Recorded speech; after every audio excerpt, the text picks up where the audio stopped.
Hello nerds, today we are looking at Dandadan, an anime series released in 2024. Dandadan follows two teenagers, Momo Ayase and Ken Takakura, or Okurun, who awaken/gain supernatural powers that allow them to see and fight Japanese spirits known as yokai, and aliens of course. The story also serves as a romance between our two main protagonists. Dandadan originated as a manga written and illustrated by Yukinobu Tatsu, who previously worked as an assistant for Tatsuki Fujimoto, the creator of Chainsaw Man, and Yuji Kaku, the creator of Hell's Paradise. His only other work, Fireball, a baseball manga, began in 2013 and ended in 2014, so it's been a while. Dandadan Season 1 was directed by Fuga Yamashiro in his directorial debut and screenwritten by Hiroshi Seiko, who previously worked on many famous anime like Attack on Titan, Jujutsu Kaisen, and Mob Psycho 100. The series' unique art style was brought to life by Science Saru, who previously animated Devilman Crybaby and Scott Pilgrim Takes Off, while the soundtrack was by Kensuke Yoshio, who also worked on Devilman Crybaby, Chainsaw Man, and A Silent Voice. Now, with the background out of the way, let's see what Dandadan is all about. We begin with none other than the now famous opening Otonoke, an opening that absolutely exploded in popularity with the show, and for good reason with its unique visuals and banging song. We are introduced to Momo Ayase, a high school girl who stumbles upon a boy being bullied. She defends him for a moment and he decides to nerd out to her about aliens scaring her away. Except he doesn't. While Momo might not believe in aliens, she does believe in ghosts, something the boy doesn't. They then challenge each other to find a thing that they don't believe in. Momo believes in ghosts since her grandmother is a spirit medium, but they both eventually learn that aliens and ghosts exist as the boy runs into the perverted Turbo Granny, and Momo runs into the even more perverted Serporians. Up to now, we've had a nice, wholesome, goofy slice of life. But suddenly, this show took a much darker and more uncomfortable tone, as Momo gets sexually assaulted by the Serporians, and unfortunately, it is not handled with the care this subject needs. I'm not a fan personally. Luckily, the boy who is possessed by Turbo Granny fights the Serporians, while Momo unlocks her epic anime psychic powers by remembering what her grandma told her. They escape the Serporians, but the boy is still possessed by Turbo Granny due to her having his dick. What the fuck? Also, his name is Ken Takakura, which just so happens to be the name of Momo's celebrity crush. This is a fine pilot episode that introduces the characters and supernatural elements well enough. I just wish it didn't have any of the sexual elements since it feels so misplaced. Momo decides to call Ken Okurun since she refuses to accept his real name. They head to her grandma's house and Okurun freaking bursts into flames due to a talisman against spirits. Inside the house, they get trapped within the property by a spirit. Except, it turns out it's not a spirit, but an alien called the Flatwoods Monster. Okurun decides to use Turbo Granny's power to combat the alien, and it actually works. Except he's depressed and unable to control the power of Turbo Granny. They then decide to try and beat it at sumo since it looks like it's sumo wrestling. That plan also fails, and Momo gets viciously beaten into a concrete wall. I'm sure she's fine. Momo outsmarts the alien by grabbing Okurun and staying outside the property while putting up the talisman, which incinerates the Flatwoods Monster in an epic manga panel. They survived once again, but Momo passes out due to exhaustion, leaving Okurun vulnerable to Turbo Granny. Momo's granny named Seiko comes home to find Turbo Granny at her front gate, so she effortlessly subdues her in a Granny vs. Granny clash. She places Okurun in a shrine to keep Turbo Granny away. Seiko explains that Turbo Granny fused with a location-bound spirit, which is a spirit whose power is linked with a location. Shocking, I know. That means Turbo Granny is much more powerful in her territory, so they have to lure her out using a game of tag, which means Okurun has to train physically and Momo has to train spiritually. While Okurun is taking a dump, Turbo Granny decides to take over and demand that they challenge her tonight, or she'll begin killing everyone whom Okurun sees. So, with no other option, they do as she says. They enter Turbo Granny's tunnel and immediately get cornered. Momo challenges her to a race, but Turbo Granny uses dirty tactics to capture her. Okurun then goes feral on her tit, which causes Turbo Granny to take over his body and Momo to capture Turbo Granny while trapped. However, the location-bound spirit arrives in the form of a giant crab. Using Turbo Granny's power, they run into the city and eventually a hot spring inside a hospital, which allows them to boil the crab alive. Momo and Okurun are not in the clear yet as Turbo Granny summons an army of the dead to chase them. Okurun realizes that he must use Turbo Granny's power to go full throttle. In an epic chase sequence portrayed through fluid animation and matching classical music, Okurun and Momo leap and swing through the city with their respective powers. However, it is still not enough as they are cornered once again. But big-brained Momo grabs onto a speeding train with Okurun and lures Turbo Granny out of her territory and into theirs. We learned from Seiko that Turbo Granny comforted the spirits of girls who met violent ends, so perhaps she wasn't all bad.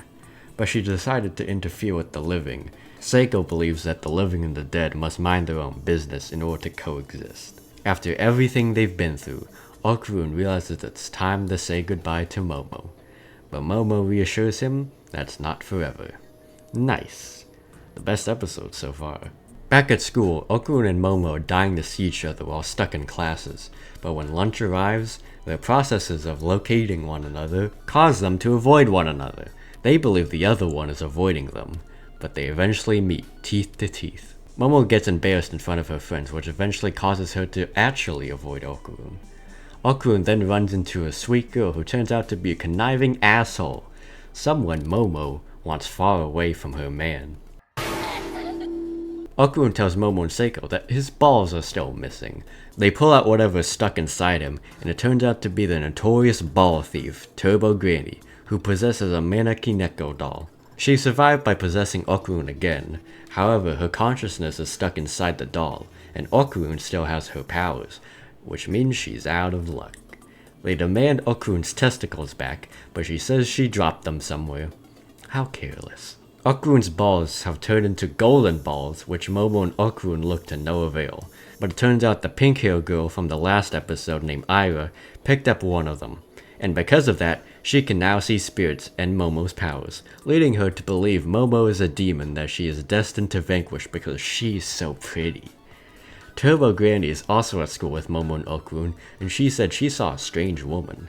After school, Aira and her friends lure Momo to an abandoned warehouse to try to exorcise her, but the strange woman arrives. She turns out to be a spirit named Acrobatic Silky, claiming to be Aira's mommy. She devours Okurun and then Aira after she is rightfully freaked out by her. Momo also gets eaten along with some of Acrobatic Silky's hair, which allows them to burn her from the inside out, causing her to throw them up. I'm sure they're fine. They battle against Acrobatic Silky in the warehouse, but in the process she tangles herself with her hair, allowing Okurun to go full throttle, severely damaging Acrobatic Silky. However, they realize Aira did not survive.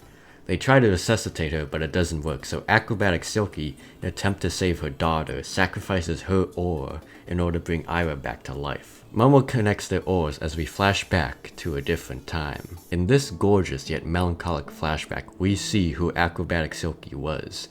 Just a mother doing everything in her power to provide a happy life for her only daughter.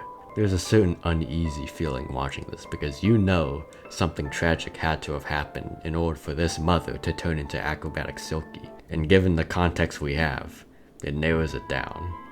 It is at this point that I began to cry on rewatch, since I had the full picture and knew exactly what was gonna happen.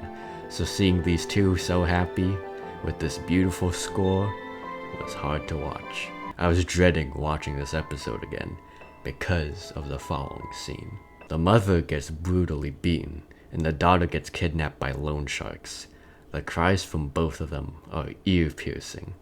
She desperately tries to run after her daughter until she can't anymore. And what follows is one of the most tragic yet graceful scenes I have seen in anything, as this mother takes her last dance.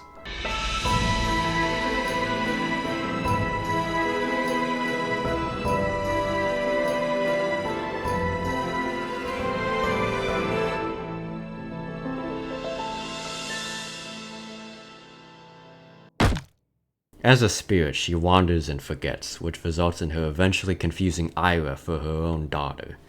Aira's real mother passed away previously. She vows to protect Aira and transforms into Acrobatic Silky. In the present, Aira is saved, but both she and Momo now know the story behind Acrobatic Silky. Without her aura, Acrobatic Silky begins to fade away into the void, being forgotten due to her regret. However, she is embraced by Aira, who calls her mom.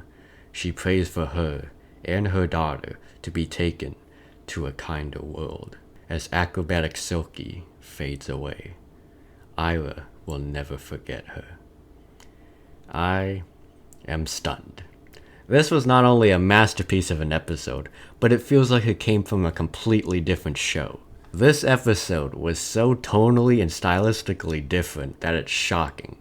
Despite that, they did an outstanding job showcasing such a tragic story that leads one to become a restless spirit. I hope that anyone who suffers to that extent will eventually be led to a kinder world, just as acrobatic Silky and her daughter have. And now, back to a regularly scheduled Dandadan. Even after all that, Ira still thinks Momo is a demon. In the meantime, they forcefully return one of Okurun's balls using the great game of baseball. At school, Momo is minding her own business when she finds Okurun and Ira. Oh dear.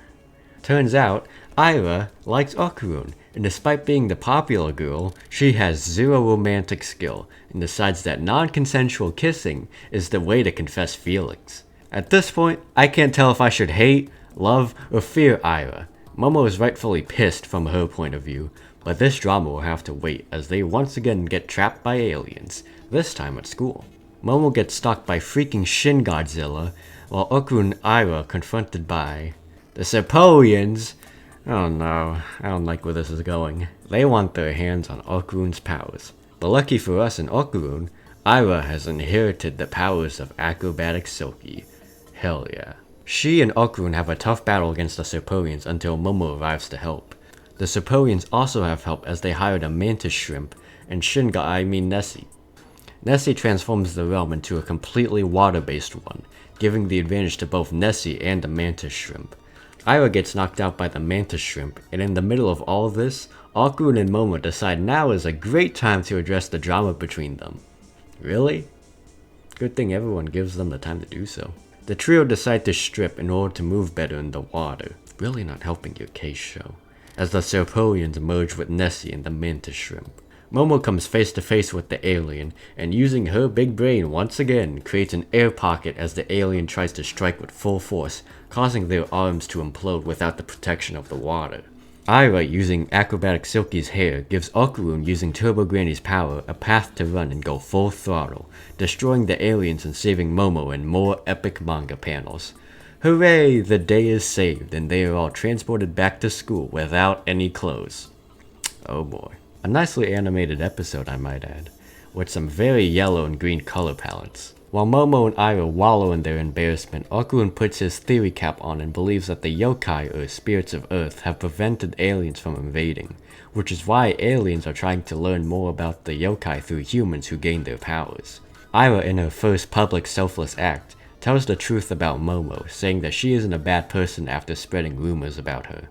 She and Momo eventually encounter the mantis shrimp covered in white liquid. Ew. We learn that the mantis shrimp's wife died, and he is trying to provide for his terminally ill child, who is constantly losing blood. Aww. Turns out, their blood is just cow's milk, so Seiko gives them a cow in a nice nod to the abduction of cows by aliens. They now have a friend in space. Later that night, Momo's childhood friend and love, Gigi, arrives, giving Okurun some new competition.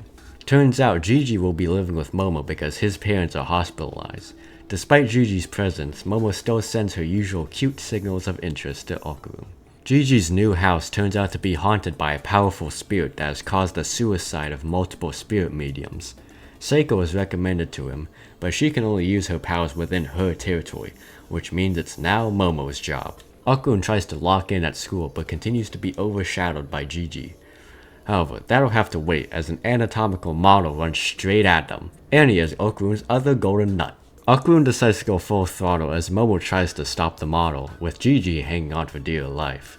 They eventually led to a trash dump where the model named Taro finds his one and only love, another anatomical model named Hana. They embrace, giving Okurun some much needed motivation to pursue his one and only love. They allow Hana to stay at Seiko's house in order for Taro to visit her at night. They make their way to Gigi's house, and on the way, Okurun competes for Momo's attention, only to gain Gigi's, and also his friendship. Nice. At Gigi's house, there's no sign of spirits, so Momo goes to a hot spring. Alone, leaving Gigi and Okurun at the house. What could possibly go wrong? Gigi and Okkun begin to fight over Momo as they notice a hidden room in the house covered with talismans. Talismans? Whatever. Meanwhile, Momo is getting assaulted by a group of men in the hot spring. And it ends just like that. What? Not only was that the most anticlimactic season finale ever, but the cliffhanger they left us on was that? Really? Can we please give Momo a break? Well, with that being said, we have covered the entirety of Dandadan Season 1. It was an interesting ride to say the least, but overall, I enjoyed it. It was a good season. The best quality of the show is the way it juggles so many genres, styles, and tones, and it does it well the majority of the time. The characters it established were fun and relatable, with the slow burn romance between Momo and Okkun being the best character-wise. The aliens and spirits were really unique in their designs and abilities despite being derived from actual legends from the real world. And the animation, music, and sound design were great the whole way through.